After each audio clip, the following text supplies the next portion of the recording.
ఏదో మీరు ఎంక్వైరీస్ చేసి దాని మీద రిపోర్ట్ ఇస్తున్నారు. అందుకని చెప్పి సుప్రీంకోర్టు ఏం చెప్పిందనంటే ఎక్కడైతే సమగ్రమైనటువంటి ఒక సైంటిఫిక్ వివరాల సేకరణ జరగలేదో అలాంటప్పుడు 50% కంటే దాటానికి వీలు లేదు అనేటటువంటిగా తీసుకుంటాం. అండ్ మనం తమిళనాడు వాళ్ళని కానీ మన బీహార్ వాళ్ళని కానీ అప్రిషియేట్ చేయాలా, ఎందుకంటే దాన్ని మనం ఓవర్కమ్ కాగలిగినారు. మనం కూడా ఏ విధంగా అయితే బీహార్ వాళ్ళు దాన్ని ఓవర్కమ్ కాగలిగినారో, తమిళనాడు వాళ్ళు ఓవర్కమ్ కాగలిగినారో, దాన్ని ఓవర్కమ్ అయితే మనం కూడా 50% కంటే అబవ్ కూడా మన బెనిఫిట్స్ ఇక్కడ ఉండేటటువంటి బీసీ కులాలకు మిగతా వాళ్ళకి ఇచ్చేటువంటి అవకాశం ఉంటుంది.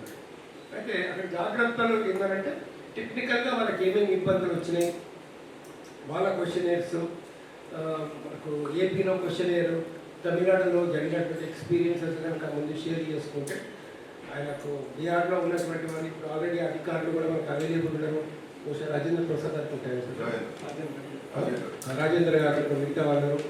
అదే మనకు లక్కీ ఈశ్వరం తెలంగాణ ఆదిలాబాద్ డిస్టిక్ ఆయన అందులోపల. సో ఆయన మనకు చాలా హెల్ప్ఫుల్గా ఉంటాడు. కాబట్టి మన కమిషన్ ఏదైతే ఉందో ఆయనతో కొద్దిగా రెగ్యులర్ కాంటాక్ట్లో పెట్టుకొని అక్కడ వాళ్ళ ఎక్స్పీరియన్స్ మనం షేర్ చేసుకుంటూ ముందుకు పోవాల్సినటువంటి అవసరం అనేది ఉంటుంది. తర్వాత నాకు అనిపించినటువంటి ఇంకొక విషయం ఏంటంటే మనము వివిధ డెసిషన్స్ తీసుకునే వివిధ కమిటీ దాని లోపల కొంత లీగల్ ఎక్స్పర్ట్స్, అంటే government pleader for social welfare కానీ, government pleader for BC welfare ఎవరైనా సెపరేట్గా ఉంటే వాళ్ళు కానీ, లేదంటే మన SC corporation advocate, BC corporation advocates వీళ్ళు ఎవరైనా ఉంటే వాళ్ళని కూడా ఒక మన మెంబర్గా తీసుకొని వాళ్ళ అంటే ఎందుకంటే చెప్తున్నారు మళ్ళీ ఇట్లా హైకోర్టులో వాళ్ళే కదా మనకు రిప్రజెంట్ చేసేది, హైకోర్టులో కానీ సుప్రీంకోర్టులో కానీ మనకు రిప్రజెంట్ చేసేది వాళ్ళే. కాబట్టి ఎవరైతే మనకు చెప్తున్నారో అవి హైకోర్టులో అంటే లిటిగేషన్ రాకుండా ఇలాగో ఉండదు. ఎందుకంటే వాళ్ళకు బీసీలకు అసలు జనగణన చేయడానికే ఎన్ని ఇబ్బందులు జరుగుతున్నాయో భారతదేశంలో మనందరికీ తెలిసిన విషయం. చేసింది కూడా బయట పెట్టకుండా ఎందుకు చేస్తున్నారో అది అందరికీ తెలిసిన విషయం కాదు. ఎందుకంటే ఒకసారి ఫ్యాక్ట్స్ కనుక బయటకు వస్తే లీగల్గా వీళ్ళకి ఎంటైటిల్మెంట్ వస్తుంది. ఫ్యాక్ట్స్ కనుక బయటకు వస్తే కనుక కాబట్టి ఫ్యాక్ట్స్ బయటకు రాకుండా ఉండడానికి కొన్ని శక్తులు ఎట్లన్నా ప్రయత్నం చేస్తాయి, దాన్ని ఇప్పటికైనా ప్రయత్నం చేస్తాయి, దానిలో ఏ గవర్నమెంట్ ఉన్నా ఎక్కడైనా చేస్తాయి. కాబట్టి ఆ లీగల్ హర్డల్స్ కూడా మనకు రాకుండా ఉండాలంటే మొదటి నుంచి మీరు కూడా అంటే మనం కూడా ఆ లీగల్ ఎక్స్పర్ట్స్ యొక్క సజెషన్స్ తీసుకోవడం ఒక విషయం. తర్వాత చాలా బాగా చేస్తున్నారు. సో ఐ కంగ్రాచులేట్ మీ అందరినీ కూడా హృదయపూర్వకంగా అభినందిస్తున్నాను. మనకు ప్రొఫెసర్ తిరుమల గారు, ప్రొఫెసర్ మురళీ మనోహర్ గారు వీళ్ళందరూ కూడా ఒక డ్రాఫ్ట్ కూడా నాకు పంపించారు. డ్రాఫ్ట్ కూడా నేను చూడడం జరిగింది. అందులో ఏంటంటే ఇది అంటే బహుశా ఎందుకో మరి క్యాస్ట్ దగ్గర సబ్ క్యాస్ట్ అనేటటువంటిది మెన్షన్ చేయలేదు. బహుశా మరి మనకు కావాలని అంటే మన కమ్యూనికేషన్స్ వస్తే మెన్షన్ చేయలేదు ఏమో నాకు తెలియదు. దాని లోపల అంటే హాఫ్ డేటా కానీ లేదా ఫాల్స్ డేటా కానీ లేదా డిస్టార్టెడ్ డేటా కానీ లేదా ఫేక్ డేటా కానీ ఈ బేసిస్ మీదనే ప్రభుత్వాలు విధాన నిర్ణయాలు ఇంతవరకు తీసుకుంటూ వచ్చాయి. అంటే బీసీ, ఎస్సీ, ఎస్టీ మైనారిటీలకు సంబంధించిన సమగ్రమైన డేటా సెన్సర్ ద్వారా కలెక్ట్ చేయడానికి ప్రభుత్వాలు ఇంతవరకు ఒక విధానపర నిర్ణయం తీసుకోకపోవడం అనేది 75 సంవత్సరాల తర్వాత మనం గుర్తించడం జరిగింది. ఏదేమైనప్పటికీ కూడా రాష్ట్రాలలో తమిళనాడు ప్రభుత్వం చేసింది, కర్ణాటక చేసింది, బీహార్ చేసింది, అదేవిధంగా ఆంధ్రప్రదేశ్ చేసింది. తెలంగాణలో కూడా చేయాలని నిర్ణయించడం చాలా సంతోషించదగ్గ విషయం.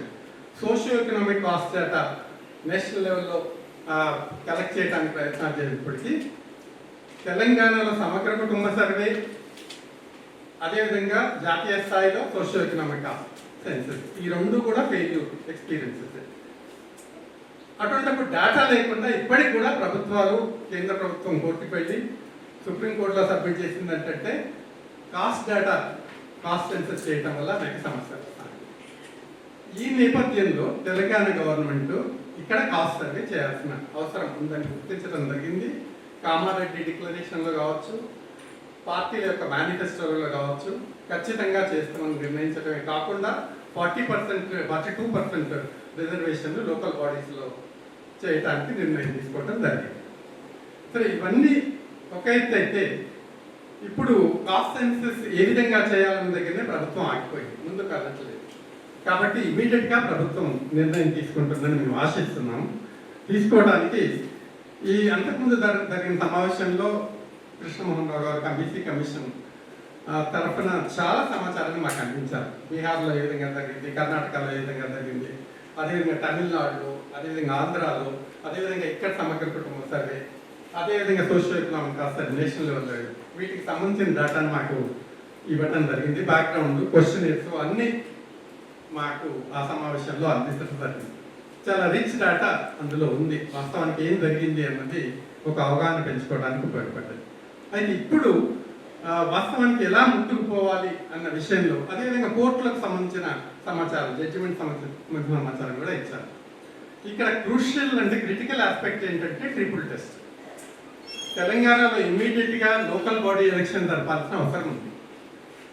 కాబట్టి local body already Panchayat elections post phone చేయడం జరిగింది. ఇప్పుడు మళ్ళీ మండల పరిషత్, జిల్లా పరిషత్ ఎలక్షన్స్ కూడా జరగాల్సిన అవసరం ఉంది. ఇప్పుడు ఏముందంటే ఒక కాంట్రడిక్షన్ ఆల్రెడీ రేజ్ చేశారు. ఏంటంటే కాస్ట్ సెన్సస్ జరిగిన తర్వాత లోకల్ బాడీ ఎలక్షన్ చేయాలా, లేదా లోకల్ బాడీ ఎలక్షన్స్ యథావిధిగా జరిగిన తర్వాత కాస్ట్ సెన్సస్ చేయాలా? ఎందుకంటే కోర్టు ట్రిపుల్ టెస్ట్ అనే దాన్ని ఒక అడ్డు ఆయుధంగా ఎందుకు ఉపయోగించుకుంటున్నారో మాకు అర్థం కావడం లేదు. రెండవ అంశం ఏంటంటే దీనికి సంబంధించింది, ప్రభుత్వం ఆల్రెడీ అంతకుముందున్న ప్రభుత్వం టోటల్గా ఫెయిల్ అయిపోయింది. ఎందుకు ఫెయిల్ అయిందన్నామంటే, కోర్టు ముందు వాళ్ళు ఏం చేశారంటే, ఈసారి ఎన్నికల్లో మాకు ఈ ఒక్కదాన్ని వదిలిపెట్టేసి ఎలక్షన్స్ కండక్ట్ చేయనివ్వండి, నెక్స్ట్ టైం మేము మళ్ళీ పూర్తి డీటెయిల్డ్గా substantive data, empirical data collect చేసిన తర్వాతనే మేము దీన్ని ముందుకు తీసుకెళ్తామన్నారు. అయితే ఆ తర్వాత ప్రభుత్వాలు ఏం చేయలేదు, మర్చిపోయే దాని విషయం. మళ్ళీ ఎలక్షన్స్ వచ్చాయి, 5 ఏళ్ళు గడిచాయి. ఇప్పుడు కూడా ప్రభుత్వం సరైన నిర్ణయం తీసుకోపోయినట్లయితే మళ్ళీ ఎలక్షన్స్ వస్తాయి. అంటే బీసీలకు సంబంధించింది సరే, ఎస్సీ ఎస్టీలకు కొంత రిజర్వేషన్, బీసీలకు సంబంధించిన అనే వరకు ప్రభుత్వాలు టోటల్గా విస్మరించడం అనేది చాలా శోచనీయమైన విషయం. డేటా లేకుండానే ఎన్నికలు జరపడానికి, రిజర్వేషన్స్ శాతం డిసైడ్ చేయడానికి ప్రభుత్వాలు ప్రయత్నిస్తున్నాయంటే ఇంకా ఎంతకాలం ఈ విధంగా కొనసాగిస్తాయనేదో మనం ఆలోచించాల్సిన అవసరం ఉంది. సరే, ఏదేమైనప్పటికీ ఇప్పుడు మేము కోరేది ఏంటంటే, లాస్ట్ టైం మీటింగ్లోనే మేము ఇచ్చిన రిపోర్ట్లో చెప్పింది ఏంటంటే, ఖచ్చితంగా కాస్ట్ సర్వే ముందు చేసిన తర్వాతనే లోకల్ బాడీ ఎలక్షన్ జరపాలి. ఖచ్చితంగా మీ మేనిఫెస్టోలో పేర్కొన్నట్టు కాస్ట్ సర్వే చేసిన తర్వాతనే, రిజర్వేషన్ శాతాన్ని పెంచిన తర్వాతనే లోకల్ బాడీ ఎలక్షన్ జరపాలి. కేవలం దీంట్లో లోకల్ బాడీ మాత్రమే రిజర్వేషన్ కాకుండా ఎడ్యుకేషన్లో, ఎంప్లాయ్మెంట్లో కూడా బీహార్లో చేసినట్టు రిజర్వేషన్స్ పెంచాల్సిన అవసరం ఉంది. కాబట్టి వీటన్నిటికీ కాస్ట్ సర్వేనే బేసిస్. కాబట్టి ముందుగా కాస్ట్ సర్వే టేకప్ చేయాలి. ఇప్పుడు ట్రిపుల్ టెస్ట్ విషయంలో కానీ, దీని ఎలక్షన్స్ పోస్ట్ పోన్ చేయాలని ఆలోచించే విషయంలో కానీ, ఇక్కడ ప్రధానమైన అంశం ఏంటంటే మా దృష్టిలో ఇదివరకే దాన్ని 29% నుంచి 34% నుంచి దాన్ని తగ్గిస్తూ వర్చువల్గా 18% మెయింటైన్ చేసి లాస్ట్ టైం ఎలక్షన్ జరిగింది. దీనివల్ల వేలాది పొజిషన్స్ బీసీ సామాజిక వర్గాలు కోల్పోవటం జరిగింది నాయకత్వ స్థానాలలో. ముఖ్యంగా ట్రిపుల్ టెస్ట్ విషయంలో కూడా ఈ రిప్రజెంటేటివ్ క్యారెక్టర్ గురించి మాట్లాడటం జరిగింది. రిప్రజెంటేషన్ అప్రాపరియేట్గా ఉందా లేదా, ఆ రిప్రజెంటేషన్ అప్రాపరియేట్గా ఉందా లేదా అని నిర్ధారించడానికి సబ్స్టాంటివ్ డేటా కావాలని, కానీ 50% క్రాస్ కావద్దని. ఇన్ని కాంట్రడిక్షన్స్ ఆ జడ్జిమెంట్లోనే ఉన్నాయి, ట్రిపుల్ టెస్ట్లోనే ఉన్నాయి. వాస్తవానికి ఒకవేళ 50% క్రాస్ కావద్దంటే సర్వే చేయాల్సిన అవసరం ఏంటి? ఆ తర్వాత రిప్రజెంటేషన్ను గుర్తించడానికి అవకాశం లేకుండా చేయటం ఏంటి? దీన్ని మనం జడ్జి గారు దాన్ని ఎక్స్ప్లెయిన్ చేయగలుగుతారు. కాబట్టి ఇక్కడ మేము చెప్పేది ఏంటంటే, ఖచ్చితంగా సర్వే చేసిన తర్వాతనే మిగతా విషయాల గురించి ఆలోచించాలి. ఇక్కడ కొత్త పాయింట్ మేము రీసెంట్గా వింటున్నాం, ఒకవేళ ఎన్నికలు జరపకపోయినట్లయితే కోర్టు మళ్ళీ అబ్జెక్షన్ తీసుకునే ప్రమాదం ఉంది ఎవరైనా కోర్టుకి వెళ్తే. రెండవది ఫండ్స్ రావాల. ఇది కొత్త చాలా విచిత్రమైన పాయింట్లు ఎవరు ఇస్తున్నారు. కేంద్ర ప్రభుత్వం నుంచి పంచాయతీకి వచ్చే ఫండ్స్ ఆగిపోతాయి. అంటే కొంపలు మునిగట్లేదు ఇక్కడ వాస్తవానికి. వాళ్ళు ఇచ్చే 200 కోట్లు లేదా ఎన్ని కోట్లు ఇస్తున్నారు తెలియదు. వాళ్ళ లెక్క ప్రకారం అన్నిటికీ ఎంత 14 లక్షల సంవత్సరానికి 14 ఎంత 14 ఎగ్జాక్ట్ నాకు ఫిగర్స్ ఉన్నాయి కానీ చూడలేవు ప్రస్తుతం. కాబట్టి అవి ఆగిపోతాయి కాబట్టి ఎలక్షన్ తప్పాలి. అంటే ఒరిజినల్ పర్పస్ ఆఫ్ రిజర్వేషన్స్ దెబ్బతింటున్నాయని కానీ ఇంత వేలాది సంఖ్యలో బీసీలకు రావాల్సిన అధికారిక పొజిషన్స్లో వాళ్ళు లేకుండా పోతున్నారని కానీ ప్రభుత్వంలో వాళ్ళ పార్టిసిపేషన్ లేకుండా రావాలి. ఎవరు చేయాలి సర్వే? గవర్నమెంట్ మేము ఇచ్చిన రిప్రజెంటేషన్ మీకు పంపించినారు కాబట్టి తర్వాత వాళ్ళు ఒక జీవో ఇష్యూ చేస్తున్నారు. జీవో ఇష్యూ చేసిన తర్వాత కూడా ఇప్పుడు ఒక ఆల్మోస్ట్ 1 month అయింది. మొన్నటి వరకు అయితే ఏమి యాక్టివిటీ లేదు కాబట్టి ఎలక్షన్స్ అవన్నీ ఉన్నాయి కాబట్టి కాదు. ఇప్పుడు మాత్రం మనం క్లారిటీ మేము పెట్టే ప్రెషర్ మేము పెడతాం. దీనికి మేమందరం చాలా పనిచేసినాం కాబట్టి ఇంతవరకు ఈ పొజిషన్కి వచ్చింది. ఎవరు చేయాలి survey? Who should carry out no this caste survey in Telangana? Government has to be very very clear అంటారు. ఎవరు చేయాలి, ఎప్పుడు చేయాలి, ఎట్లా చేయాలో అప్పుడు మనం మీటింగ్ పెట్టుకోవచ్చు. ఎవరైనా కమిటీ చేసిన తర్వాత this is the agency, normally planning department, finance department, rural development ఏదో ఒకటి చేస్తారు. కాబట్టి మనం ఇప్పుడు బీహార్లో మోడల్ ఉంది కాబట్టి, బీహార్లో బీసీ కమిషన్ చేసింది కాబట్టి దానికి మనం ఇంకా సపోర్టింగ్ డాక్యుమెంట్స్ వాళ్ళకి ఇచ్చి ఒక ఉత్తరం రాసి మీరు మాతో 2-3 మీటింగ్లు కూడా అయినాయి కాబట్టి గవర్నమెంట్ మనం క్లియర్గా అడగాలి. మాకు తెలిసే పొలిటికల్ ప్రెషర్ ఏదైనా ఉంటే మేము పెడతాము. ఇప్పుడు who should carry out this survey? Very very important. You have to have mandate. Right now we do not have a mandate.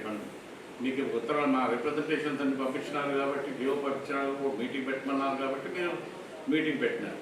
అది తొందరలో మనకు డిసైడ్ అయితే దెన్ యాక్షన్ ప్లాన్ అనేది ఉంటుంది. ఆ సర్వే ఎట్లా చేయాలి, ఎవరు చేయాలి, ఎన్ని ప్రశ్నలు ఉండాలి, ఎటువంటి ప్రశ్నలు ఉండాలి, ఏ డీటెయిల్స్ తీసుకురావాలి. Sir, action plan has to B proposed by this commission. Madam Bala Maya Devi గారికి అందరికీ. సో ఇది సెకండ్ మీటింగ్ అవుతుంది. ఇటు పక్క సారేమో ఎట్లా మరి మన 2 సార్లు వచ్చినా కానీ మరి వీళ్ళతో ఏంటి అసలు వీళ్ళతో అవుతుందా, గవర్నమెంట్ వీళ్ళ చేతిలో పెట్టినారు, ఈ సారేమో మొత్తం మీ చేతిలో ఉన్నదని సార్ అంటున్నారు. కన్ఫ్యూజన్ బయట కూడా ఉంది. అసలు ఏం చేయబోతున్నారు, ఈ మీటింగ్స్ ద్వారా జరగబోయేది ఏంటిది, అది ఒక ప్రొడక్టివ్గా జరుగుతుందా లేకపోతే ఒకటి తూతూ మంత్రం లెక్క చేసి వదిలిపెడతారా అనేది బయట అందరి లోపల ఒక డౌట్స్ అవుతుంది. ఈవెన్ మేము ఈ మీటింగ్కు వచ్చినందుకు ముఖ్య కారణం ఈ సార్లందరికీ మా చైర్మన్ గారు బాగా సన్నిహితులు అయిపడితేనే ఇక్కడికి వచ్చి ఈ మీటింగ్లో కూర్చున్నాం, కానీ లేకపోతే ఫస్ట్ అసలు వద్దనుకున్నాం. అసలు వాళ్ళు ఏం చేస్తారా, బీసీ కమిషన్కి అయితే మళ్ళీ బీసీ డేటా అయింది, ఈ కన్ఫ్యూజన్ ఉన్నది అంతా అని. సో వాస్తవం కూడా ఇది చారిత్రాత్మకమైనటువంటి సమావేశం. ఇలా ఉన్నోళ్ళు కూడా అంటే 93% ఉన్నటువంటి ప్రజల భవిష్యత్తును నిర్మాణం చేసేటువంటి ఒక బాట వేసి 70 సంవత్సరాల తర్వాత అణచివేతకు అవమానాలకు గురై అరణ్యరోధనం అయిపోయింది ఇన్ని రోజులకి వెళ్ళి. అట్లీస్ట్ ఇక్కడ నుంచి అన్నా ఒక వాయిస్ ఏమన్నా బయటికి పోతుందేమో జనాలకు అనేది ఒక హోప్, ఒక ఆశ మాత్రం మా అందరికి ఉంది. నిజంగా కూడా ఇప్పుడు చాలా కమిషన్స్కు వాళ్ళకు ఎన్ని రిపోర్ట్స్ ఇచ్చి ఏం పంపించి ఎంతమంది మనం చూసినాం. కాలేజీకర్ కమిటీ కావచ్చు, మండల్ కమిటీ కావచ్చు, అన్నిటికీ పవర్ఫుల్ కమిటీస్ ఉన్న వాటిని తీసుకొని కూడా చెత్తపుట్టలు వేసిండ్రు. మరి ఇప్పుడు మనం చేసేది మీరు అందరి లోపల నిబద్ధత ఉన్నది, అది మాకు చాలా క్లియర్గా కనబడుతున్నది. కానీ తీసుకుపోయేదాన్ని ఎంతవరకు వారు ఖాతరు చేస్తారో అనేది ఒక పెద్ద డౌట్. నెంబర్ 1 ఫస్ట్ థింగ్ ఏంటంటే మళ్ళీ లాస్ట్ టైం చెప్పింది మళ్ళీ ఒకసారి రిపీట్ చేస్తున్న సార్ వాళ్ళు చెప్పింది కూడా ఇంకా గట్టిగా చెప్పడానికి ఏంటంటే ఎప్పటివరకు అయితే రిపోర్ట్ రాదు, మీరు కన్వే చేసేది అయితే ఇప్పుడు మీరు యాక్షన్ ప్లాన్ క్యారీ అవ్వండి. యాక్షన్ ప్లాన్లో కూడా ఈ రిపోర్ట్స్ ఏవైతే ఈ సెన్సస్ ఎప్పటివరకు అయితే జరగదో జరగనంత మటుకు లోకల్ బాడీ ఎలక్షన్స్ మాత్రం జరపొద్దు అనేది చాలా క్లియర్ ఇండికేషన్. ఎందుకంటే దాదాపు 50,000 మంది కింద గ్రామ పంచాయతీ వార్డు మెంబర్స్ కావచ్చు, సర్పంచ్లు కావచ్చు, ఎంపీటీసీలు కావచ్చు, జెడ్పీటీసీలు కావచ్చు, ఎంపీపీలు కావచ్చు, మోర్ దాన్ 50,000 మెంబర్స్ ఇవి జరగకుండా కనుక పెడితే నష్టపోతారు తెలంగాణలో. అంటే గ్రామీణ ప్రాంతాలలో లీడర్షిప్ మరోవైపు బంగారం కన్నా మాసమైతే అధికారం గొప్పదట. ఈ అధికారం చేతుల్లో పెట్టుకున్నటువంటి కొన్ని పార్టీలు, ఆధిపత్య కులాలకు సంబంధించినటువంటి వాళ్ళు మెజారిటీ కులాల డేటా కూడా తీసుకురావద్దు అనేది ఒక పెద్ద కుట్ర జరుగుతూ ఉన్నది. సో ఇప్పుడు బీజేపీ వాళ్ళది ఒకవేళ తీసుకుంటే కులమే లేదు, కులం సెన్సెసే వద్దని. భారత రాష్ట్రపతి స్థాయి ఉన్నాడు మిలన్ సంజీవ్ రెడ్డి కులం పేరు, శంకర్ దయాళ్ శర్మ కులం పేరు ఉంటుంది. ఇక కిషన్ రెడ్డి మంత్రి పదవి మన దగ్గరికి వెళ్ళి చేసిన పక్కకు ఆయన కులం బాజాబ్తా పెట్టుకున్నారు. సో ఏ కులాలు ఎవరెవరు వాళ్ళ సంఖ్య ఎంత ఉన్నది అనేది క్లియర్ కట్గా తెలియాల్సిన అవసరం ఉంది. అది తెలిస్తేనే ఇప్పుడు ఈ గ్రామీణ ప్రాంతాల బడులు ఇవన్నీ బంద్ అయినందుకు రిక్రూట్మెంట్స్ లేక ఒక బీహార్ మోడల్ ఒకటే తీసుకొని ఇప్పుడు మేము లాస్ట్ టైం వచ్చినప్పుడు ఈవెన్ ఎలక్షన్స్ లో కూడా లోకల్ బాడీ ఎలక్షన్స్ కూడా అందులో కన్సిడర్ చేసినప్పుడు మీరు మాట్లాడితే అది ఇంకా వాళ్ళు అమలు చేయలేదు అంటున్నారు. మేనిఫెస్టోలో 16వ పేజీలో ఈ కాంగ్రెస్ గవర్నమెంట్ 42% పెట్టుకోమని అన్నది. అంటే మరి పెద్ద పెద్ద ఉద్దండులే కదా, అందరు కేంద్రంలో ప్రభుత్వాలు నడిపిన వాళ్ళే 40-50 ఏళ్ళు దేశాన్ని నడిపిన వాళ్ళే కనుక వాళ్ళందరూ బాగా హోంవర్క్ చేసిండ్రు. మరి వాళ్ళు ఏం పెట్టిండ్రు 42% అని చెప్పింది కదా. సో అవన్నీ పక్కకు పెట్టినా కానీ వాళ్ళు అన్న ప్రకారం అన్నా కానీ చేయాలనేది మా అందరి ఇక్కడ నుంచి మా టీం తరఫుకి వెళ్ళి డిమాండ్ చేసిందంటే ఆ 42% లేనిది మాత్రం 80% పోవద్దు. లేకపోతే కింది జనాలకు ఒక రాంగ్ మెసేజ్ ఈ ప్రభుత్వం మీద కూడా పోతుంది. ఆ చర్చ ఉన్నది అనేది మీ ద్వారా మేము వాళ్ళకు చెప్పదలుచున్నాం. సో యాక్షన్ ప్లాన్ క్వశ్చన్ గురించి అంటే దాని మీద చాలా చర్చ జరిగింది. మీరు కూడా మస్తు హోంవర్క్ చేస్తున్నారు, నిజంగా దండం పెట్టాలి మీకు. ఎందుకంటే వచ్చి రాగానే మీరు అన్ని జడ్జిమెంట్లు అవన్నీ చెప్తున్నారు కానీ జడ్జిమెంట్లలో మానవుల నుంచి జడ్జిమెంట్ తీయకుండా కొద్దిగా అంటే అది మీరు చేయరు కానీ మళ్ళీ కూడా మీరు చెప్పేది చెప్పురు, మేము చెప్పేది మేము చెప్తాం. అది ఏది ఉన్నా కానీ ఇంప్లిమెంటేషన్ బయట దగ్గర ఇప్పుడు సెంటరే 50% లిమిట్ ఒకవేళ పెడితే మళ్ళీ 10% వాళ్ళు ఈబీసీ తీసుకొని వాళ్ళే పెట్టారు, వాళ్ళే వైలేషన్. ఏ కోర్టులు ఆపలే కదా, మరి దీన్ని ఎందుకు ఆపుతుంది? ఈ అధికారం కాడికి వచ్చినప్పుడు లోకల్ బాడీస్ కాడికి ఎందుకు ఆపుతుంది? సో ఇప్పుడు ఇమ్మీడియట్ గా వెంటనే ఇది ఉన్నది కాబట్టి. ఇంకోటి ఇప్పుడు సరే మేము టెక్నికల్ గా అన్ని కన్సిడర్ చేసి 3 నెలలు పడుతుందని చెప్తున్నాం కానీ అరే బొంబాయిలో ఉన్నాడు, బొగ్గుబాయిలో పన్నోడు కూడా బయటికి రావాలరా పై, లేకపోతే నీ ఖాతాలో ఉండదు, నీ పేరు ఉండదు అసలు చెప్పని అంటేనే కదా మొత్తం సకల కుటుంబ సర్వే అని చెప్పి తీసుకొచ్చి ఆంధ్ర ముసబెట్టు కదా. 1 డేనే కదా జరిగింది. కొన్ని రోజుల వాళ్ళు చేయగలిగినప్పుడు కుట్రతోటి జనాభా ఎక్కువ ఉన్న కాబట్టి బయటికి తీసుకురాలి. ఎందుకంటే వాళ్ళు 0.4 అయిపోయారు.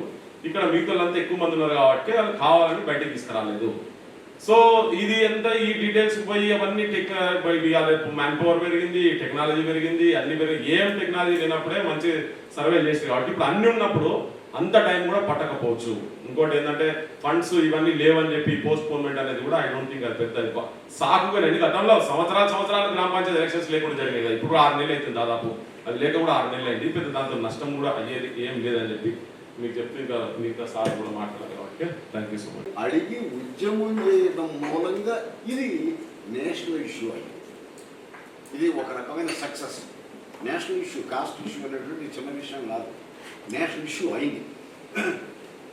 కొన్ని రాజకీయ పార్టీలు పూర్తిగా చెప్తున్నాయి కాబట్టి ఏమిటంటే ఇది దీని మీద డిబేట్ అయితే తొందరగా అయినా అవ్వకపోయింది, ఇది ఒకటి అవుతుంది. జనరల్గా ఏంటంటే ఇంకో విషయం కూడా రాజకీయం అనేటువంటిది ఒకటి ఇంపార్టెంట్.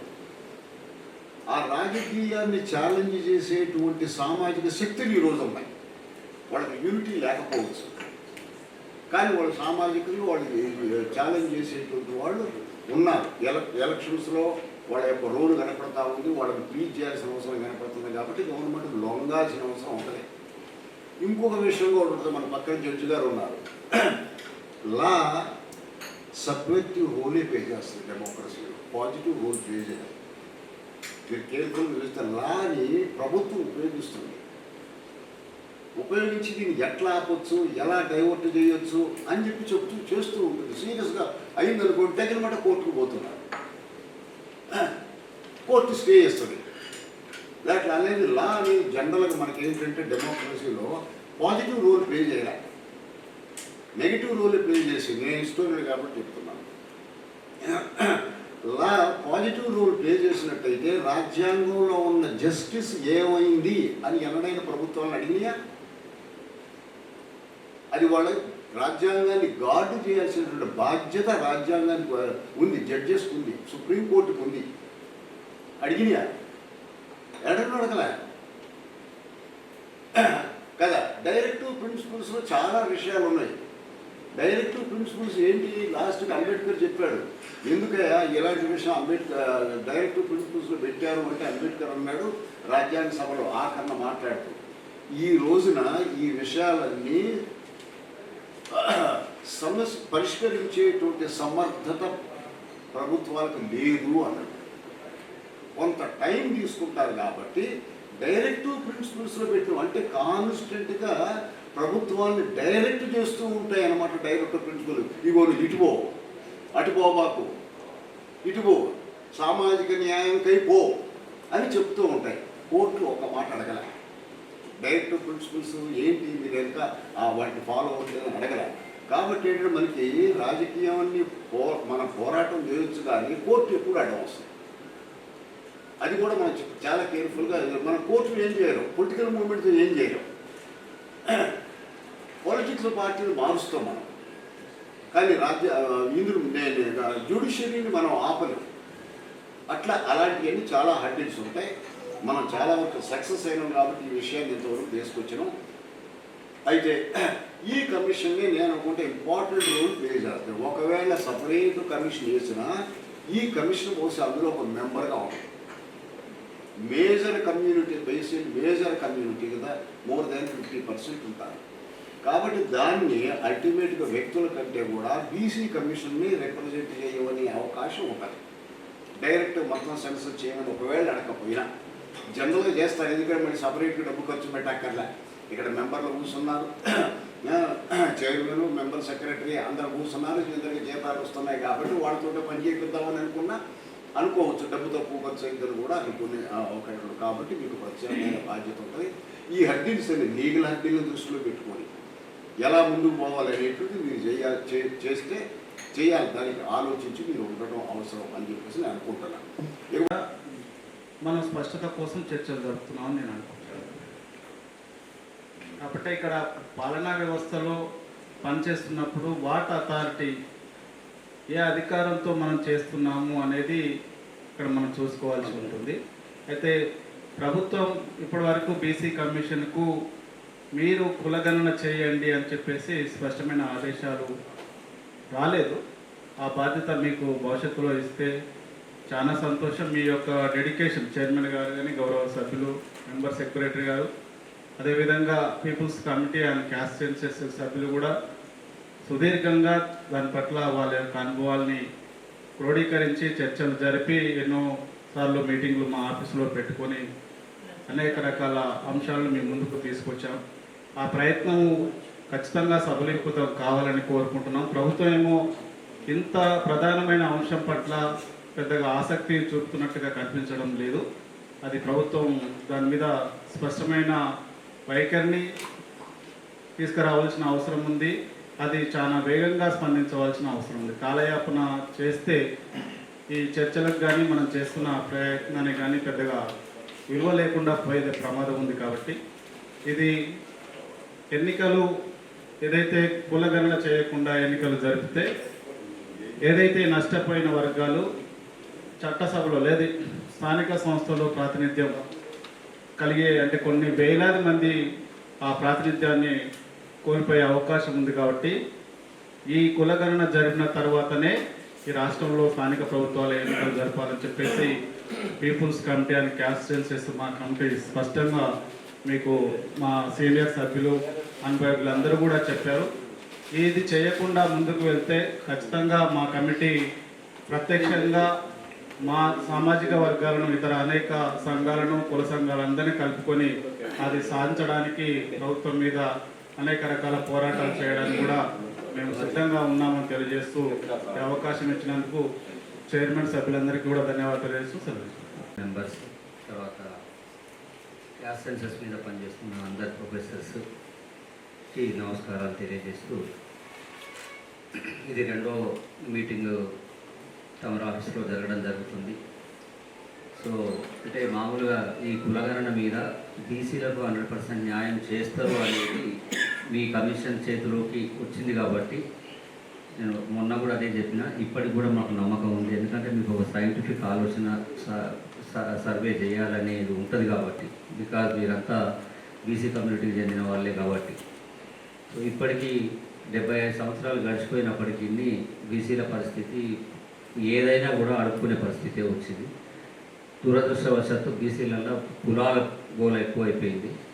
ఇప్పటికీ ఈ బీసీ కులాల దాదాపు ఒక 30 to 40% సంచార జాతులు, అర్ధ సంచార జాతులు ఉన్నాయి. వాటిని ఇప్పటిదాకా ఏ ప్రభుత్వం ఈ 70 వసంతాలు గడిచిపోయిన క్రమంలో పట్టించుకున్న నాదుడే లేదు. కాబట్టి ఈ కులగణన కనుక జరిగితే, కులగణన ఇప్పుడు ప్రభుత్వం ఏం చేస్తుంది అని అంటే, రాహుల్ గాంధీ దేశం మొత్తం ప్రచారం చేస్తున్నాడు.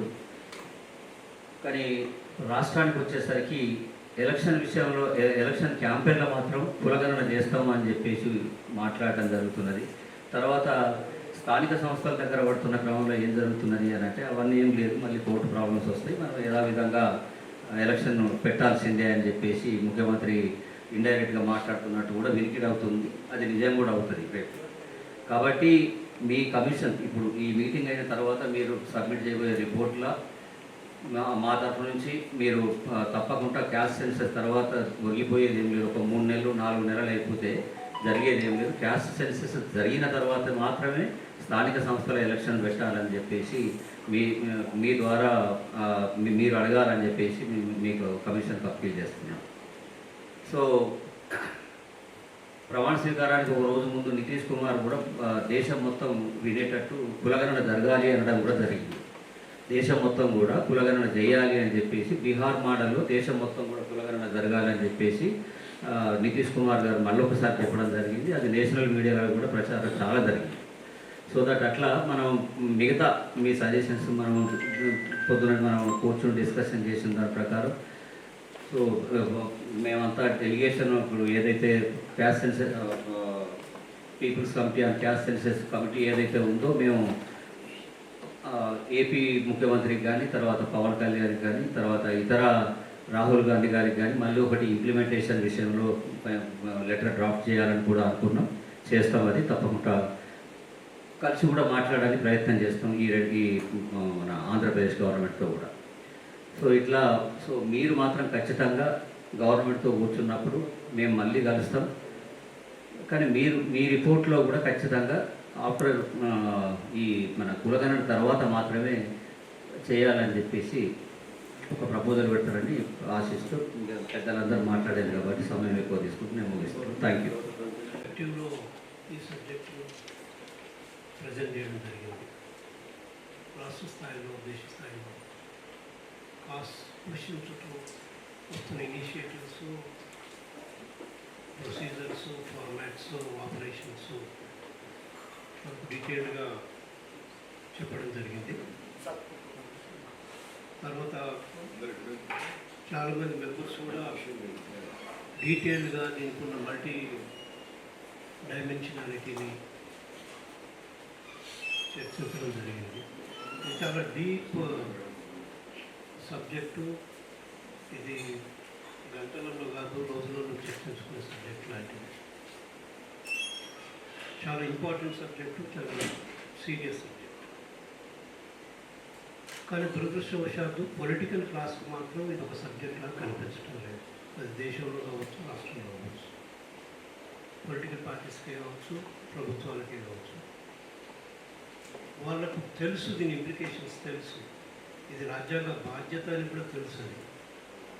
ఇది రాజ్యాంగ అధికారంలో భాగంగా backward classes, schedule classes, schedule tribes దేశం ముందు రిప్రజెంట్ చేస్తుందని తెలుసు, ఉద్యమిస్తుందని తెలుసు, క్యాంపెయిన్ చేస్తుందని తెలుసు. దీన్ని సెలెక్టివ్గా ఈ పొలిటికల్ పార్టీస్ లీడర్షిప్ వాడుకుంటూ వీళ్ళను ఎంగేజ్ చేసుకుంటూ వాళ్ళ పర్పస్ అనురాగాన్ని మర్చిపోవడం అనేది దేశంలో తప్పుకుంటూ వస్తున్నారు. కాబట్టి సీరియస్నెస్ను ఎందుకు వాళ్ళు అవాయిడ్ చేస్తున్నారు, ఎందుకు దాన్ని పట్టించుకోవడానికి ముందుకు రావట్లేదు అంటే it's essentially because of the caste. Mandal కమిషన్లో ఫస్ట్ రికమెండేషన్ అని అంటారు, ఈ దేశం లోపల 2 మేజర్ ప్రాబ్లమ్స్ ఉన్నాయి. ఒకటి పావర్టీ, రెండోది సోషల్ బ్యాక్వర్డ్నెస్. పావర్టీ ఎంత బలమైన సమస్యలో ఈ దేశంలో, అంతే బలమైన సమస్య సోషల్ బ్యాక్వర్డ్నెస్. పొలిటికల్ పార్టీస్ పావర్టీతో ఎంగేజ్ అవుతున్నట్టు కనిపిస్తారు, కానీ సోషల్ బ్యాక్వర్డ్నెస్ గురించి మాత్రం సైలెంట్గా ఉంటారు. ఎక్కడ వాళ్ళు మాట్లాడడానికి సిద్ధపడరు. కానీ అక్కడక్కడ కంపల్షన్స్లో భాగంగా మనకు కాన్స్టిట్యూషనల్ ఆబ్లిగేషన్స్లో భాగంగా ఈ కాస్ట్ క్వశ్చన్ను ప్రభుత్వం ఎంగేజ్ చేస్తూ వస్తున్నది. రాజ్యాంగ పరంగా, అడ్మినిస్ట్రేటివ్ పరంగా ఈ సమస్యను చూసుకుంటూ వస్తుంది. దేశంలో 2 టైర్ అడ్మినిస్ట్రేషన్ నుంచి 3rd టైర్కి వెళ్ళినప్పుడు, లోకల్ సెల్ఫ్ గవర్నమెంట్ గురించి వెళ్ళినప్పుడు, అంటే ఈరోజు కాంటెక్స్ట్ మనం కాస్ట్ సెన్సస్కు యాక్చువల్గా దీనికి మల్టీ డైమెన్షనాలిటీ ఉన్నది. ఇది ఒక అంశంతో ముడిపడిన అంశం కాదు. కానీ ఈరోజు మనం ఇమీడియట్ రిక్వైర్మెంట్ ఒకటి ఎలక్షన్స్, పంచాయతీరాజ్ ఎలక్షన్స్ ఉన్నాయి కాబట్టి ఆ కాంటెక్స్ లోపల మనం ఈ సమస్యను చూడడానికి ఒక ప్రయత్నం చేస్తున్నాం. ప్రభుత్వం 1981 వరకు ఆల్మోస్ట్ పంచాయతీరాజ్లో షెడ్యూల్డ్ కాస్ట్ కూడా రిజర్వేషన్స్ లేవు. షెడ్యూల్డ్ కాస్ట్ కూడా ఒక పంచాయత్ సమితి ప్రెసిడెంట్ లేడీ ఈ దేశంలో 1959లో పంచాయతీరాజ్ వ్యవస్థ వచ్చినప్పటికీ సమితి ప్రెసిడెంట్గా ఒక్క షెడ్యూల్డ్ కాస్ట్ లేని దుర్మార్గమైన దేశంగా తయారైపోతున్నది. పర్పస్ ఆఫ్ పంచాయతీరాజ్ ఏంటంటే పీపుల్ పార్టిసిపేషన్ పెంచాలని, డెమోక్రసీని డీపెన్ చేయాలని, అన్ని సామాజిక వర్గాలను పార్టిసిపేషన్ చూపించుకుంటూ ఒక ప్రజాస్వామ్యాన్ని కింది స్థాయికి తీసుకుపోవాలనే లక్ష్యంలో భాగంగా పంచాయతీరాజ్, లోకల్ సెల్ఫ్ అడ్మినిస్ట్రేషన్ మనకు రావడం జరిగింది. కానీ అక్కడ కూడా గ్రామం పోతే it is mostly because of your identity is because of the cost. ఏమిటో అయ్యా మీరు ఊరికి పోతే ఎవరు వస్తే కొత్త వస్తే ఏం పేరు అయ్యా నీ పేరు, ఏమిటో అయ్యా ఏ ఊరి నుంచి వచ్చిపోయాయి. ఫస్ట్ ఐడెంటిటీ మనకి ఈ 2-3 ఐడెంటిటీసే ఉంటాయి. అంత బలమైన ఐడెంటిటీ ఉన్నదాన్ని ప్రభుత్వానికి దృష్టికి ఎందుకు రావటం లేదు? ప్రభుత్వం కూడా ఇక్కడి నుంచి వచ్చింది, రాళ్ళ నుంచి వచ్చిన ప్రభుత్వమే కదా. ఎందుకంటే వాళ్ళ ఇంట్రెస్ట్ ఇన్వాల్వ్ అయి ఉన్నాయి కాబట్టి ఈ క్వశ్చన్ అడ్రస్ చేయడానికి వాళ్ళు ఇబ్బంది పడుతున్నారు. ఇది ఒక మన రాష్ట్ర ప్రభుత్వం కాదు, దేశంలో ఉన్న అన్ని పొలిటికల్ పార్టీస్ కొన్ని సామాజిక వర్గాల నాయకత్వంలో భాగంగా పార్టీలు పనిచేస్తున్నాయి, వాటి ఇంట్రెస్ట్లో భాగంగా పనిచేస్తున్నాయి. అది సెలెక్టివ్గా ఈ ప్రాసెస్ ముందు తీసుకుపోతున్న స్థితి మనకు తెలుసు. అయితే పంచాయతీరాజ్ వ్యవస్థలో మొదటిసారి మన రాష్ట్రంలో ఎన్టీ రామారావు 20% రిజర్వేషన్ బ్యాక్వర్డ్ క్లాస్కి ఇచ్చారు మొదటిసారి. అదేవిధంగా రాజీవ్ గాంధీ గారి నాయకత్వం లోపల 73rd and 74th అమెండ్మెంట్ కూడా తీసుకురావడం జరిగింది. పంచాయతీరాజ్లో రిజర్వేషన్స్ పెట్టుకోవడానికి, అదేవిధంగా urban local body, urban municipalities లోపల రిజర్వేషన్స్ పెట్టుకోవడానికి కాన్స్టిట్యూషన్ అమెండ్మెంట్ తీసుకురావడం జరిగింది. అమెండ్మెంట్ తీసుకొచ్చింది ఏంటంటే నువ్వు డిటర్మైన్ చేయాలి ఏ కాస్ట్ ఏంటి పరిస్థితి, ఓబీసీ స్థితి ఏంటి, SC ST. It's constitutional obligation. అది ఇది రాజ్యాంగ అధికారం. బ్యాక్వర్డ్ క్లాసెస్ రాజ్యాంగ కులాలు ఏదైతే ఓబీసీ ఎస్సీ ఎస్టీస్ ఉన్నాయో, రాజ్యాంగ వర్గాలు ఏదైతే ఓబీసీ ఎస్సీ ఎస్టీస్ ఉన్నాయో, వాటి రాజ్యాంగ అధికారాన్ని రాజ్యాంగ పరంగా వచ్చిన ప్రభుత్వాలు కూడా దాన్ని పక్కకు పెట్టే స్థితి కూడా కనపడుతుంది. సరే, 80s లోపల తెలుగుదేశం ప్రభుత్వం ఇంట్రడ్యూస్ చేసింది. 90s కాంగ్రెస్ ప్రభుత్వం దాన్ని 34% రిజర్వేషన్ తీసుకుపోయింది. Massive initiative. దాని తర్వాత టీడీపీ 2018 వచ్చిన తర్వాత 18% కూడా రిడ్యూస్ చేయడం జరిగింది. 20 నుంచి స్టార్ట్ అయ్యి 34 పోయి మళ్ళీ 18కి వచ్చింది. ఈరోజు ఉన్న రాష్ట్ర ప్రభుత్వం 42% ఇస్తానని చెప్పి ఎలక్షన్స్ కాంటెస్ట్ లోపల వాళ్ళు చెప్పడం జరిగింది. అంటే పంచాయతీరాజ్ ఎలక్షన్ కాంటెస్ట్ లోపల ప్రభుత్వం కొంత లిబరల్గా, కాంగ్రెస్ ప్రభుత్వం కొంత లిబరల్గా అనిపిస్తుంది మనకి. సరే, వేరే అంశాల్లో అది ఏ విధంగా వివరిస్తుంది అనేది అది మనందరికీ తెలుసు. మరి ఆ లిబరల్ వ్యూను ఎందుకు వాళ్ళు పక్కకు పెట్టాలనుకుంటుంది ఈ ప్రజెంట్ ప్రభుత్వం? లూక్ వామ్ రెస్పాన్స్ పడుతుంది, సైలెన్స్ మెయింటైన్ చేస్తారు కాస్ట్ సెన్సెస్ మీద.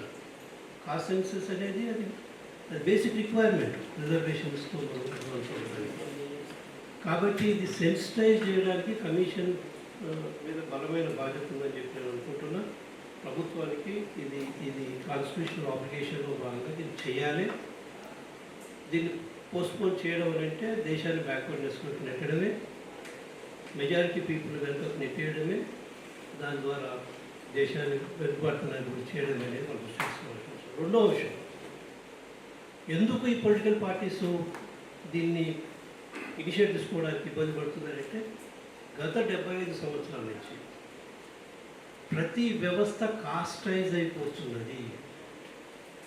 డెవలప్మెంట్ కాస్టైజ్ అయ్యింది, ఇన్స్టిట్యూషన్స్ కాస్టైజ్ అయినాయి, పొలిటికల్ పార్టీస్ కాస్టైజ్ అయినాయి, కల్చర్ కాస్టైజ్ అయ్యింది, కాన్షియస్నెస్ కాస్టైజ్ అయ్యింది. నాకు కూడా వస్తే ఒక రకమైన ట్రీట్మెంటు, వేరే వాళ్ళు వస్తే ఇంకొక రకమైన ట్రీట్మెంట్. దుర్మార్గంగా రాజ్యాంగ లక్ష్యాలకు వ్యతిరేకంగా మొత్తం వ్యవస్థ నిర్మాణం చేయడం జరిగింది. ప్రభుత్వ పరంగా వచ్చే ప్రతి అవకాశాన్ని సెలెక్టివ్గా 2-3 కులాలు మాత్రమే అప్రోప్రియేట్ చేసుకుంటూ వస్తున్న స్థితి దేశంలో ఉన్నది. మెజారిటీ వర్గాలను ప్రభుత్వానికి దూరంగా పెట్టుకుంటూ వాళ్ళను వాళ్ళను నెగోషియేట్ చేయడానికి కూడా ప్రభుత్వాలు సిద్ధంగా లేని స్థితి మనకు స్పష్టంగా కనిపిస్తున్నది. కాబట్టి కాస్ట్ సెన్సస్ అనేది ఇది డీకాస్టైజ్ చేస్తుంది. దురదృష్టవశాత్తు వాళ్ళు ఏం క్యాంపెయిన్ చేస్తున్నారు, కాస్టైజ్ అవుతుంది సిస్టమ్ అని అంటున్నారు. కాస్టైజ్ అవ్వదండి, డీకాస్టైజ్ అవుతుంది, ప్లూరలైజ్ అవుతుంది. అందరూ ఉన్నప్పుడు, అన్ని కులాలు ఉన్నప్పుడు ఇబ్బంది ఏం లేదు. అక్కడ ప్రభుత్వపరంగా వచ్చే ప్రతి నిర్ణయం అందరికీ చెందే విధంగా ఉండే అవకాశం ఉంటుంది సిస్టంలో, అన్ని సెగ్మెంట్స్ ఉన్నప్పుడు. లేదు ఒకటే సెగ్మెంటు, నేను ముఖ్యమంత్రిని నా చుట్టూ నా కులపోలను పెట్టుకుంటా, నా నిర్ణయాల మీద నా కులపోలే ప్రభావితం చేస్తారు, దాని ద్వారా మా వాళ్ళని అపాయింట్ చేసుకుంటా, ప్రతి పోస్టుకు నా కులపోలను అపాయింట్ చేసుకుంటా అంటే ఇది చాలా రిగ్రెసివ్ ఫార్మ్ ఆఫ్ ప్రాసెస్ లాగా మనం చూడాల్సి. ఇది కాస్టిస్ట్ ఫార్మ్ ఆఫ్ కాన్షియస్నెస్ లాగా, మైండ్ లాగా చూసే అవకాశం ఉంది. ఇది ప్రభుత్వ వ్యవస్థలో ఉన్న ఆఫీసర్స్కే కావచ్చు, పొలిటికల్ లీడర్షిప్కే కావచ్చు. దీని నుంచి మనం బయటికి రాకుండా, దీన్ని బ్రేక్ చేయకుండా, డీకాస్టైజ్ ప్లూరలైజ్ చేయకుండా, డెమోక్రటైజ్ చేయకుండా, డెమోక్రసీని డీపెండ్ చేయకుండా మనం రాజ్యాంగ లక్ష్యాలు సాధించడం అనేది సాధ్యం కాదు. సోషల్ జస్టిసే కావచ్చు, ఎకనామిక్ జస్టిసే కావచ్చు, పొలిటికల్ జస్టిసే కావచ్చు. కాబట్టి రాజ్యాంగ అధికారం ఏదైతే ఉన్న communities, SC ST OBC minority communities cost ఏవైతే ఉన్నాయో దాన్ని ముందుకు తీసుకుపోవాలంటే కాస్ట్ సెన్సస్ చాలా బేసిక్. అవి కోర్ట్స్ చెప్పినాయి, అవి ఇంటలెక్చువల్ క్లాస్ డిబేట్ చేసుకుంటూ వస్తున్నది, ప్లానింగ్ కమిషన్స్ మాట్లాడుకుంటూ వస్తున్నది. దేశంలో ఈరోజు కాంగ్రెస్ నాయకత్వంలోనే ఎక్స్రే తీయాలని చెప్పని అంటున్నారు. ఎక్స్రే లేకుండా ఇబ్బంది ఏముందో తెలుసుకోవడం కష్టం ఉన్నది. ఎక్స్రే కాదు, స్కానింగ్ చేయాలని కూడా చెప్పని అంటున్నారు. ఒకవైపు రాహుల్ గాంధీ లాంటి వారు ఎక్స్రే తీయాలని చెప్పి మాట్లాడుతున్నారు, కాంగ్రెస్ పార్టీ మాత్రం మన్ను తిన్న పావులతో కూర్చున్నారు. రాహుల్ గాంధీ ఒక చైతన్యం, పార్టీకి ఇంకొక చైతన్యం. ఆయన కావాలి, ఆయన క్యాంపెయిన్లో భాగంగా నాకు కుర్చీ కావాలి, కానీ ఆయన చెప్పే ఆలోచనలు మాత్రం నేను క్యాంపెయిన్ చేయడానికి సిద్ధంగా లేని, ముందు సిద్ధంగా లేదు. ఇది పరిస్థితి. ఈ పరిస్థితి లోపల మనం స్పష్టంగా కాస్ట్ సెన్సస్ను ప్రెషరైజ్ చేయాల్సిన బాధ్యత మనందరి మీద ఉన్నది. కమిషన్కు కొంత వెయిట్ ఎక్కువ ఉంటుంది, దానికి ఒక కాన్స్టిట్యూషనల్ కెపాసిటీ ఉన్నది. కమిషన్ వర్డ్కు ఒక కాన్స్టిట్యూషనల్ వెయిట్ ఉంటుంది. కాబట్టి దాన్ని బేస్ చేసుకొని ప్రభుత్వం మీద ప్రెషర్ బిల్డప్ చేస్తే బాగుంటుందని నేను అనుకుంటున్నా. ఈరోజు స్పష్టంగా రాజ్యాంగం, సామాజిక న్యాయం, కాస్ట్ సెన్సస్ గురించి క్యాంపెయిన్ చేసిన ఇండియా అలయన్స్ ఒకవైపు, దానికి వ్యతిరేకంగా మంగళసూత్రం, బర్రెలు, గొర్రెలు తీసుకుపోతారు, ప్లాట్లు తీసుకుపోతారు, కార్లు తీసుకుపోతారు అని కాస్ట్ సెన్సస్ వ్యతిరేకంగా ప్రధానమంత్రి మాట్లాడాడు. అదేదో మైనారిటీస్ వ్యతిరేకంగా మాట్లాడినట్టు పోలరైజేషన్ భాష ఆయన చెప్పుండొచ్చు. కానీ ఎసెన్షియల్లీ నా దృష్టిలో గుస్బైటెక్స్, చొరబాటుదారులు ఎవరు ఆయన దృష్టిలో అంటే ఎస్సీ ఎస్టీ బీసీలు వ్యవస్థ లోపలికి వస్తున్నారు, ప్రభుత్వ వ్యవస్థ లోపలికి వస్తున్నారు. ఈ కాస్ట్ సెన్సస్ తోటి వీళ్ళు డిస్ట్రిబ్యూట్ చేస్తానంటున్నారు, ఎస్సీ ఎస్టీ బీసీలకు అధికారాలు ఇస్తానంటున్నాడు, అవకాశాలు ఇస్తానంటున్నాడు. దీన్ని ఆపడానికి మైనారిటీస్ని అడ్డం పెట్టుకుని ప్రధానమంత్రి గారు సర్వేలు చేసి మంగళసూత్రాలు తీసుకుపోతారు, బర్రెలను తీసుకుపోతారు, 2 ప్లాట్లు తీసుకుపోతారు, కార్లు తీసుకుపోతారు. ఇంకా తప్పుడు ప్రచారాన్ని దేశం ముందు పెట్టుకుంటూ పోలరైజ్ చేయడానికి ప్రయత్నం చేశారు. బీజేపీ చుట్టూ ఉన్న కాస్ట్ను, కమ్యూనిటీస్ను వాళ్ళ వైపు మలుచుకోవడానికి, ఎందుకంటే దానికి వ్యతిరేకంగా కొంత రాజపుత్రులు డిఫర్ అవుతూ కంటెస్ట్ చేస్తున్న క్రమంలో ఈ ప్రమాదం ఉన్నదిరా, మీరు అందరూ రండి, మనందరూ ఒక దగ్గర ఉండాలి, మన ప్రభుత్వం ఏర్పడితేనే దీనికి ప్రమాదాన్ని మనం ఆపగలుగుతామని చెప్పి డెమోక్రసీని అడ్డుకోవడానికి ఒక ప్రయత్నం చేశారు. ఈరోజు ప్రభుత్వం డెమోక్రసీని కమర్షియలైజ్ చేయడానికి బ్రహ్మాండంగా Andhra political leadership, Gujarati capital, Andhra capital 2 కలిసి ఈరోజు దేశాన్ని డెమోక్రసీని కమర్షియలైజ్ చేయడానికి ప్రయత్నం జరుగుతుంది. ఇది డెమోక్రసీని డీపెన్ చేయడానికి కాదు, సోషల్ డెమోక్రసీని నిర్మించడానికి కాదు, ఒక రాజ్యాంగ లక్ష్యాలను సాధించడానికి. కాబట్టి cost census is essential. Cost census మనం చాలా సీరియస్గా తీసుకోవాల్సిన అంశం. ఈ అంశాన్ని మీరు ఇనిషియేట్ చేసినందుకు కృతజ్ఞతలు తెలియజేస్తాను. మనవాళ్ళు చాలా విషయాలు చెప్పారు. సమగ్రమైన కాంప్రహెన్సివ్ క్వశ్చనర్ అనేది తయారు చేసి అన్ని వర్గాలు, తెగలు, జాతులు, స్త్రీలు, తెలుగు మేళగా అన్నట్టు ఉమెన్కి సంబంధించి దేవుడు కొన్ని విషయాలు అన్నారు. నేను ఒక క్వశ్చనర్ తయారు చేశాను, దాంట్లో ఉమెన్కి సంబంధించి కొన్ని విషయాలు ఉన్నాయి. నేను దాన్ని అందజేస్తాను కమిషన్ సభ్యులకు, సిబ్బంది గారికి. అట్లాగే మిగతా విషయాలు చూసినట్లయితే మనవాళ్ళు చెప్పినట్టు కాన్స్టిట్యూషన్ అంటే ఆ స్పిరిట్ ఏదైతే ఉందో అది ఇప్పటివరకు లేకపోవడమే ఈ పరిస్థితికి దారి తీస్తుంది అనేది మనం చెప్పవచ్చు. కాబట్టి కాన్స్టిట్యూషన్లో ఏదైతే రచించుకున్నామో బాబాసాహెబ్ అంబేద్కర్ గారు ప్రపంచంలోనే లిఖితపూర్వకమైనటువంటి పెద్ద రాజ్యాంగం రాశాను, అన్ని దేశాలని అనుసరించి అందులో ఉన్నటువంటి మంచి అన్ని కూడా పెట్టి మరి ఆ రాజ్యాంగం రాశారు. కానీ ఆ రాజ్యాంగం యొక్క స్ఫూర్తికి భిన్నంగా జరుగుతున్నటువంటి సామాజిక వ్యవస్థలో ప్రభుత్వ యంత్రాంగాలు కేంద్రం కావచ్చు, రాష్ట్ర ప్రభుత్వాలు కావచ్చు. సరే, ఇప్పటికైనా మనం ఆశించేది ఏంటంటే వాటికి అనుగుణంగా ఈ కాన్స్టిట్యూషన్లో పేర్కొన్నటువంటి మౌలిక సూత్రాలకు అనుగుణంగా మెజారిటీ ప్రజలు ఈ దేశంలో ఎవరైతే ఉన్నారో ఎస్సీ, ఎస్టీ, బీసీ, మైనారిటీ ఈ 85% ఉన్నటువంటి ప్రజల యొక్క పరిస్థితులు మన సాధారణంగా చెప్పారు. ఇప్పటికీ మనం చూస్తున్నాం కాన్స్టిట్యూషన్లో చెప్పుకున్నటువంటి ఫ్రేటర్నిటీ కానీ లేకపోతే ఈక్వాలిటీ కానీ లేదా ఏదైతే ఉన్నాయో ఇవన్నీ అందకుండా పావర్టీలో, దారిద్ర్యంలో, అన్ఎంప్లాయ్మెంట్లో కానీ మరి చాలా వెంటబడి అన్ని రంగాల్లో సామాజికంగా, ఆర్థికంగా, రాజకీయంగా ఉన్నాం. కాబట్టి మరి ఈ రంగాల్లో అందరికీ భాగస్వామ్యం కావాలి. అంటే ఈ దేశంలో ఉన్నటువంటి 85% పీపుల్ ఎవరైతే ఉన్నారో అంటే డెమోక్రసీకి అంటే అది చెప్పుకునేదానికి ఉన్నదానికి పరిస్థితి చాలా తేడా ఉంది. కాబట్టి ఈ 85% పీపుల్ని మనం ఈ ఆధారంగా మా రాష్ట్రంలో ఇంత జనాభా ఉంది కాబట్టి ఈ జనాభా అనుగుణంగా లోకల్ బాడీస్ లో మాది కూడా పెంచుతామని చెప్పి అవసరం ఉంటే కేంద్రాన్ని కోరడం లేదా గౌరవనీయ సుప్రీంకోర్టులో మనం ఇంప్లీడ్ అయ్యి దాని మీద ఉత్తర్వులైనటువంటి న్యాయవాదులను పెట్టి దాన్ని సాధించుకోవాలనేటువంటి ఒక సంకల్పం చాలా గొప్పది. ఆ దిశ కూడా పెద్ద చంద్రకుమార్ గారు తప్పనిసరిగా సూచనలు ఇవ్వాలి. ఎందుకంటే ట్రిపుల్ టెస్ట్ను ఎక్సీడ్ అవ్వడం మనతో అవుతుందా, మనకు సురేష్ మహాజన్లో కూడా మనకు చాలా స్పష్టంగా, రాహుల్ రమేష్ బాబు కూడా చాలా స్పష్టంగా, ఈవెన్ అనేక సందర్భాల్లో మహారాష్ట్ర ఫైట్ చేసింది, మధ్యప్రదేశ్ ఫైట్ చేసింది, అన్ని రాష్ట్రాలలో కూడా అసలు కృష్ణమూర్తి కేసు అక్కడ కర్ణాటకలో 75%, 85% లోకల్ బాడీస్లో ఉన్నప్పుడే కృష్ణమూర్తి కేసు 2010లో చాలా కేటగారికల్గా అందులో సుప్రీంకోర్టు చెప్పింది. అప్పుడే మనకు ట్రిపుల్ టెస్ట్ రావడం జరిగింది.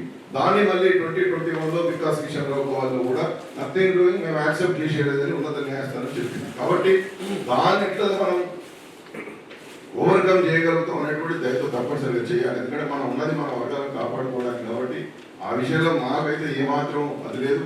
ఖచ్చితంగా మీరు చెబితే డెడికేటెడ్ కమిషన్ కూడా మేమే ఉన్నాం. కాబట్టి మనం చెప్పాల్సినటువంటి రేపు రిపోర్ట్ ఇచ్చే సందర్భంలో మీరు ఇచ్చేటటువంటి అమూల్యమైనటువంటి విషయాలను దాంట్లో క్రోడీకరించి తప్పనిసరిగా కృష్ణమూర్తిలో ఏమున్నా, వికాస్ కిషన్ రావు గవారిలో ఏమున్నా, కాస్ట్ సెన్సెస్ మనం చేసుకున్నాం కాబట్టి మన పర్సంటేజ్ ఇంత పెరిగింది. కాబట్టి ఈ పర్సంటేజ్ అనుగుణంగా లోకల్ బాడీస్లో కూడా మేము పెంచుకుంటాం అనేటువంటి విధంగా మనం ఫైట్ చేయడానికి అవకాశం ఉందనేటువంటి విషయాన్ని తప్పనిసరి మేము చెబుతాం. చెప్పడంలో ఏం లేదు. కానీ ప్రభుత్వం అమలు చేసేటటువంటి అవకాశం ప్రభుత్వానికి ఉండదు అనేటువంటిది కూడా దయతో తమను పరిశీలించి లిఖితపూర్వకంగా కానీ మీరు ఇప్పుడు రమ్మంటే తప్పనిసరిగా వస్తాం. మీరు చెబితే అవన్నీ కూడా క్రోడీకరిద్దాం. ఇవాళ దీనికే పరిమితమై చూసినప్పుడు ఈ యాక్షన్ ప్లాన్ మనం సాధ్యమైనంత త్వరగా మనం ఇవ్వగలిగితే, మొడాలిటీస్ను కానీ, క్వశ్చనీర్లు కానీ, ఫార్మాట్స్ను కానీ ఏదైనా మనం తొందరగా ఇవ్వగలిగితే ప్రభుత్వం పరిశీలించి మీరు చెప్పినటువంటి సూచనల మేరకు కొత్త కమిషన్ వేసినా పర్వాలేదు, మాకిచ్చినా పర్వాలేదు, మనమందరం కలిసి ఎట్లా చేద్దాం అనేటువంటిది మళ్ళీ ప్రభుత్వం దగ్గర మాట్లాడి దీనికి కావాల్సినటువంటి కార్యక్రమాన్ని త్వరితగతిన చేసుకునేటటువంటి అవకాశం ఉంటుంది. కాబట్టి ఇప్పటి వరకు మీరు ఇచ్చినటువంటి క్వశ్చనీర్ మన మురళీమనోహర్ గారు పంపించిన తర్వాత నేను దాన్ని పూర్తిగా చూసినా. మళ్ళీ కొంత దాని మీద చర్చ జరగాలి. నేను ఎప్పటికప్పుడు మీ అందరితో టచ్లో ఉన్నా. కాబట్టి ఇవాళ మొన్న మనం ఎలక్షన్ కోడ్లో ఉన్నప్పుడు దీన్ని కొంత బయటికి తీసుకుపోయేటటువంటి అవకాశం రాలేదు. ఇవాళ తమరందరూ కమిషన్కు రావడము, ఒక ప్రశ్నావళిని, ఒక ఫార్మెట్ను ఈసీ కమిషన్కు అందజేయడం, వారు చెప్పినప్పుడు బిహార్, కర్ణాటక, ఆంధ్రప్రదేశ్ SECC 2011 సమగ్ర కుటుంబ సర్వే, వీటన్నింటి క్వశ్చనీర్లను అధ్యయనం చేసిన తర్వాత ఈ ప్రశ్నావళి తయారు చేసిన అని చెప్పి వారు చెప్పారు. కాబట్టి ఇది చాలా నిర్మాణాత్మకమైనటువంటి, నిర్దిష్టమైనటువంటి ప్రశ్నావళి చెప్పి నేను నమ్ముతున్నా. దీన్ని అధ్యయనం చేసిన తర్వాత వారు చెప్పిన విధంగా ఈ యొక్క కార్యాచరణ ప్రణాళికలో భాగంగా తప్పనిసరిగా ప్రభుత్వానికి నిర్దిష్టంగా మనం నమ్ముదాం. ఏదన్నా మీ ముందుంచి మీ సలహాలు సూచనలు తీసుకున్న తర్వాతనే ప్రభుత్వానికి పంపడం. దీంట్లో ఏం పెద్దగా నాకేం బెసిషన్ లేదు. ఎందుకంటే అల్టిమేట్గా మన జాతికి ఎట్లా పేరు జరగాలనేది మన సంకల్పం. కాబట్టి దయతో ఏమైనా లోపాలను ఎప్పటికప్పుడు ఎత్తి చూపాలి. ఎందుకంటే మన జాతికి ఎట్లా మేలు జరగడం అనేది ప్రధానం కాబట్టి దాన్ని ఎప్పటికప్పుడు మీరు సూచనలు సలహాలు ఇస్తే దాన్ని పాటిస్తూ ఒక కాంక్రీట్గా, ఒక నిర్దిష్టంగా, ఒక నిర్మాణాత్మకంగా యాక్షన్ ప్లాన్ పంపించడంలో మీ పాత్ర ఉండాలని చెప్పి పెద్దలు సహృదయంతో హైకోర్టు జడ్జిగా ఉన్నటువంటి పెద్దలు వారి యొక్క అమూల్యమైన సమయాన్ని చంద్రకుమార్ గారు ఇవ్వడం, పిఎల్ విశ్వేశ్వరరావు గారు గురుతుల్యులు, ఆ విధంగా సింహాద్రి గారు, ఆ విధంగా తిరుమల గారు, మురళీ మనోహర్ గారు, నాగేంద్ర గారు, మిగతా పెద్దలందరూ కూడా మీ అమూల్యమైనటువంటి సమయాన్ని ఇచ్చి ఇంత చక్కటి కార్యాచరణ ప్రణాళిక రూపకల్పనకు భాగస్వాములు అయినందుకు మీకు హృదయపూర్వకంగా ధన్యవాదాలు తెలియజేస్తూ తమరు అందజేసినటువంటి దీన్ని పరిశీలించి తర్వాత మళ్ళీ మీ సలహాలు తీసుకుంటాను. దయతో ఎప్పుడైనా మీరు సహకరించడానికి సిద్ధంగా ఉండాలని చెప్పి కోరుకుంటూ ఈరోజు ఈ కార్యక్రమానికి వచ్చినందుకు ఈ యొక్క బ్రెయిన్ స్ట్రోమ్ కార్యక్రమంలో మీరు పాల్గొన్నందుకు, థింక్ ట్యాంక్స్గా మీ యొక్క ఇన్పుట్స్ ఇచ్చినందుకు మీకు అందరికీ కూడా హృదయపూర్వకమైనటువంటి ధన్యవాదాలు తెలియజేస్తూ సెలవు.